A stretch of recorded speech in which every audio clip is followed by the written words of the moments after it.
বাংলাদেশে প্রতি ৭ ঘন্টা পর পর ঘটে ধর্ষণের মতো অমানবিক একটি ঘটনা। প্রতিদিন গড়ে ৩.৪৫টি ধর্ষণের ঘটনা ঘটে এই দেশে। আর প্রতি ৮.৮ দিনে একজন নারী ধর্ষণের পর হত্যার শিকার হন।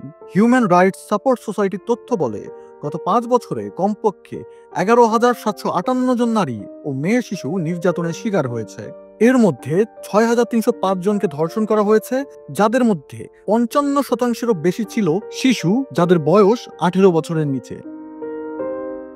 এদিকে এই সময়ের ভেতরে ১,০৮৯ জন নারী ও কন্যা শিশু ধর্ষণের শিকার হয়েছে এই দেশে। আর ২০৭ জন নারী ও শিশু ধর্ষণের পর নির্মমভাবে হত্যার শিকার হয়েছে। তাদের মধ্যে ১১৮ জনই ছিল শিশু। অন্তত ৫০ জন ভয়াবহ ট্রমা সহ্য করতে না পেরে ধর্ষণের পর বেছে নিয়েছেন আত্মহত্যার পর।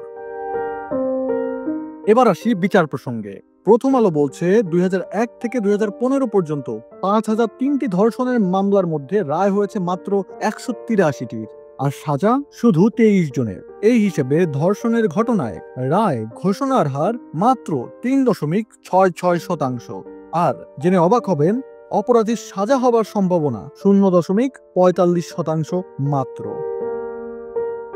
এমনকি ধর্ষণের পর খুন করলেও সাজা হওয়ার সম্ভাবনা খুব একটা বাড়ে না, এখন পর্যন্ত বিচারিক পরিসংখ্যান তাই বলছে। গত ১৫ বছরে মৃত্যুদণ্ডের রায় পর্যন্ত গড়িয়েছে ১০টিরও কম মামলায়। আমরা জানিই না, সংবাদে যে আসে না এমন ধর্ষণের সংখ্যা আসলে কত। পরিবারের ভেতরে যা ঘটে তার হিসেব আমাদের হাতে নেই। যেসব ঘটনা চাপা পড়ে যায় তার কোনো পরিসংখ্যান নেই। কিন্তু যেই পরিসংখ্যান আছে তাতে দেখা যায় এই দেশে চুরি করার চাইতে ধর্ষণ করা সহজ।